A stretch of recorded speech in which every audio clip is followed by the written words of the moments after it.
আসসালামু আলাইকুম, শুভেচ্ছা নেবেন দর্শক।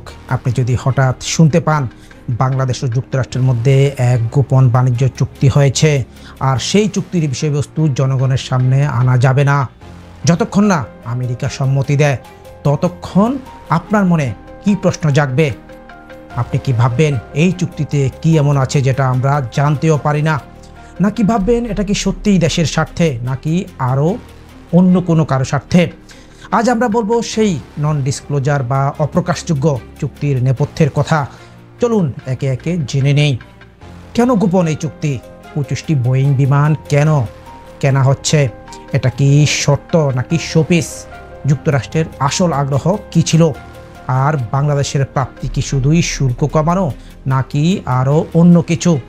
দর্শক, ভিডিওটি একদম শেষ পর্যন্ত দেখুন, কারণ ভিডিওর একদম শেষে আমরা বলবো এমন এক তথ্য যা জানলে আপনি নিজেই হয়তো বলবেন, এটা আমি জানতাম না তো।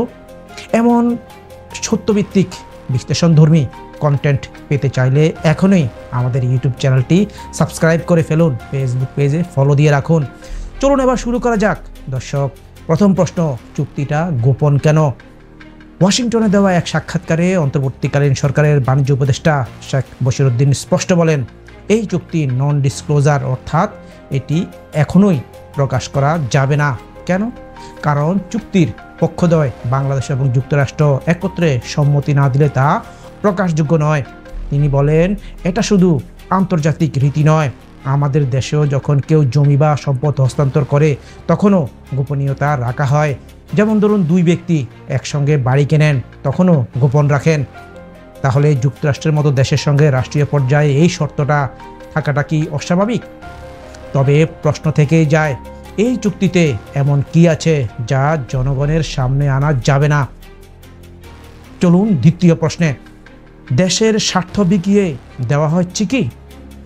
এই বিষয়ে বাণিজ্য উপদেষ্টার বক্তব্য ছিল খুব কঠিন। তিনি বলেন, যদি দেশের স্বার্থের বিরুদ্ধে কিছু থাকে, আমার সেই চুক্তি মানতেই পারি না, আমরা সেই চুক্তি মানতেই পারি না। তিনি বেশ কনফিডেন্টলি এই কথাটি বলেন। বরং তারা বলছেন যেসব বিষয় দেশ বিরোধী হতে পারত, আলোচনার মাধ্যমে বাংলাদেশ সেগুলো থেকে বেরিয়ে এসেছে। এমনকি বাণিজ্য ঘাটতি, প্রতিযোগিতা সক্ষমতা, কৃষিপণ্য এবং জ্বালানি আমদানি সব কিছু মিলিয়ে বাংলাদেশের পক্ষ থেকে জোরালো কৌশল নেওয়া হয়েছে। এবার আসি সেই বহুল আলোচিত ইস্যুতে, বোয়িং বিমান কেনা কি চুক্তির শর্ত? অনেকেই বলছেন চুক্তির জন্য 25টি বোয়িং বিমান কেনা হচ্ছে যুক্তরাষ্ট্রের চাপে। এই ধারণা সরাসরি নাকচ করেছেন উপদেষ্টা। তিনি বলেন, এই বিষয়টি কখনো আলোচনায় আসেনি, বরং বোয়িং এখনও 12টির বেশি বিমান বানাতেই পারেনি। তাদের সক্ষমতা এমনি যে হয়তো 2037 সালের আগে ডেলিভারিও দিতে পারবে না। তার মানে বছরে তারা 12টি বিমান তৈরি করা সম্ভবত। তাহলে কেন বিমান কেনা? তার মতে, বাংলাদেশ বিমান বছরে মাত্র 20 লাখ যাত্রী বহন করে, যেখানে দেশের মোট যাত্রী সংখ্যা 1,20,00,000। এর মানে আমরা নিজের বাজেটটাই হাতছাড়া করছি। তাই নতুন বিমান কেনা নয়, বিমান পরিচালনার কৌশলগত সক্ষমতা বাড়ানোই আসল লক্ষ্য। তাহলে আসল লক্ষ্য কী ছিল? কৃষিপণ্য? যুক্তরাষ্ট্রের মূল আগ্রহ ছিল বাংলাদেশের বিশাল কৃষিপণ্য বাজারে। বাংলাদেশ প্রতি বছর 15 থেকে 20 বিলিয়ন ডলারের খাদ্যপণ্য আমদানি করে, তুলা, সয়াবিন, গম, ভুট্টা, এমনকি এলএনজি পর্যন্ত। এই সবই বাংলাদেশের দরকার, আর এই সুযোগটাই কাজে লাগাতে চেয়েছে আমেরিকা। তবে বাংলাদেশের পরিকল্পনাও ছিল পরিপক্ক।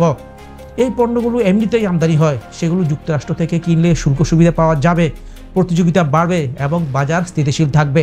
সঙ্গে বাণিজ্য ঘাটতিও কমবে, অন্তত 200 কোটি ডলারের মতো। দর্শক, অনেকেরই আরেকটা প্রশ্ন ছিল, আমেরিকার পাল্টা শুল্ক কমানো কি বাংলাদেশের বড় জয়? দেখুন, ট্রাম্প প্রশাসন পাল্টা শুল্ক কমিয়ে 35% থেকে 20% করেছে।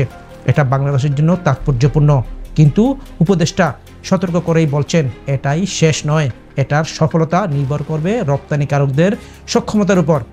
এখনও আত্মতুষ্টির সময় আসেনি। এখন আসি সেই চমকপ্রদ তথ্যে। আপনি জানেন, এই পুরো আলোচনা চলাকালে চুক্তির একটি অংশ দুঃখজনকভাবে ফাঁস হয়ে গিয়েছিল। তাতে কোনো দেশের নিরাপত্তা লঙ্ঘনের মতো কিছু না থাকলেও এই ফাঁসের কারণে আন্তর্জাতিক মহলে বেশ উত্তেজনা সৃষ্টি হয়েছিল। তবে ফাঁস হওয়া অংশ নিয়েও স্পষ্ট ভাষায় উপদেষ্টা বলেন, দেশ বিরোধী কিছু থাকলে আমরা সেটি বাদ দিয়েছি। নিজেদের স্বার্থ বিসর্জন দেওয়া আমাদের লক্ষ্য নয়। এখন আপনার জন্য প্রশ্ন দর্শক, আপনি কি ভাবছেন এই চুক্তি, এই গোপন চুক্তি নিয়ে? এটা কি কূটনীতির কৌশল নাকি স্বার্থ লুকানোর চেষ্টা? আর বোয়িং কেনার সিদ্ধান্ত পরিকল্পিত পদক্ষেপ না চাপে নেওয়া হঠাৎ সিদ্ধান্ত? কমেন্টে লিখুন আপনার মতামত, ভিডিওটি শেয়ার করুন, কারণ এমন গুরুত্বপূর্ণ বাণিজ্য আলোচনা গোপনে হয়ে গেলে সেটা আর জনস্বার্থে থাকে না। আজ এ পর্যন্তই। ভালো থাকুন, তথ্যভিত্তিক জ্ঞানে সমৃদ্ধ থাকুন। ধন্যবাদ সবাইকে।